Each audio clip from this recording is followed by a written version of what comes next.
So hi, my name is Dr. Richelle Vawter.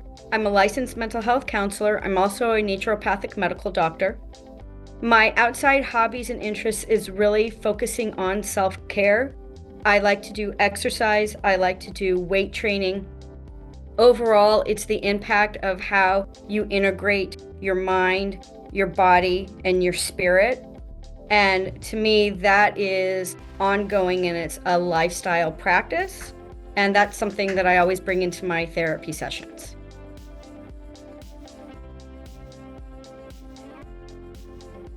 So my niche practices are working with OCD, post-traumatic stress disorder, domestic abuse. Those are my primary ones. My main focus is obsessive compulsive disorder. And when I got training in ERP and I learned about obsessive compulsive disorder, how debilitating it can be, how misunderstood it is out there in the world, that I really felt very compassionate about it.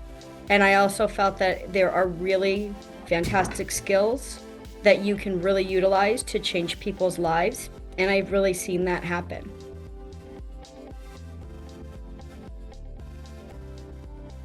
So ERP is exposure response prevention. It's an offset of cognitive behavior therapy.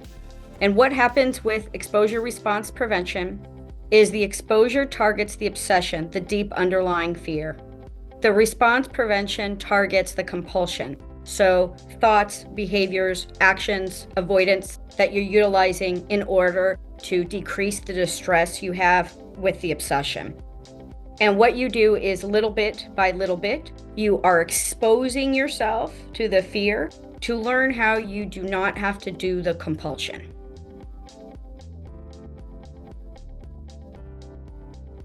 So what inspires and drives me to do this line of work is the generational piece. Every single client I see comes in and is working very hard to change their lives. And in changing their lives, they are changing generational traumas. They are changing generational patterns. It takes a lot of courage, it takes a lot of energy, and it takes a lot of fortitude to do that. And when I work with children and I see them changing, I know that their lives are going to be better and they will have better skills. When I see parents changing, I see how they are changing the lives in their family and with their children and with their spouses, and that's very important. And recently I've gotten into working with older adults, and I'm seeing how they're going into changing and shifting from maybe a degenerative pattern into a more regenerative pattern, and seeing how they're going to be giving back into society as they wish to. So it's very beautiful.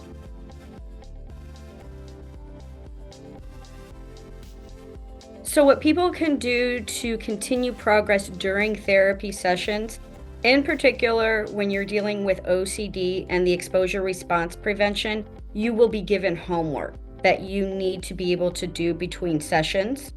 What happens in the first couple of sessions with OCD therapy is that you will create a self-monitoring form and a hierarchy. And what you're doing is that you're always working then between sessions on the exposures. So you're getting more and more confident with those exposures and those response preventions. For people that are dealing more with post-traumatic stress disorder, people that are working with more maybe trauma-focused care, I really talking about much more about self-care, how they're putting themselves first, how they might be exercising, how they might be changing their diet, how they might be journaling, finding different ways for them to look at themselves and to be able to put themselves first.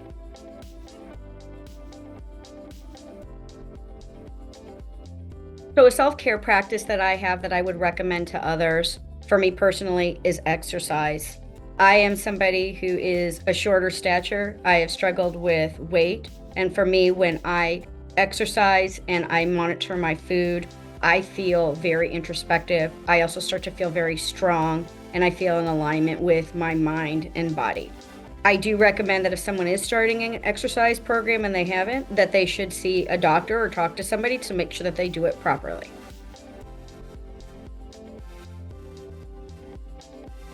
So, how people can handle OCD compulsions in public settings, it is very individualistic. So, it depends on what you're working about with your therapist. But the idea is you want to be able to know that you're having an OCD exacerbation. That's the first thing to say, oh, I'm knowing this is OCD. The second thing would be is I can put it into a self-monitoring form. So I understand, even if it's a note on your phone, that you're like, hey, I'm realizing that this is my trigger, this is my obsession, and these are some of the compulsions. So that would be the first thing that you would be able to do. And if you don't have access to a phone or you can't get there, you keep it in your head. So you're like, I'm gonna look at that later and I'm gonna be able to review that. The other thing that happens is depending on what response preventions that work best for you, you would then just utilize those response preventions in a setting, maybe not, or a worst case scenario at that moment. So it depends on the person, but there are definitely skills that work.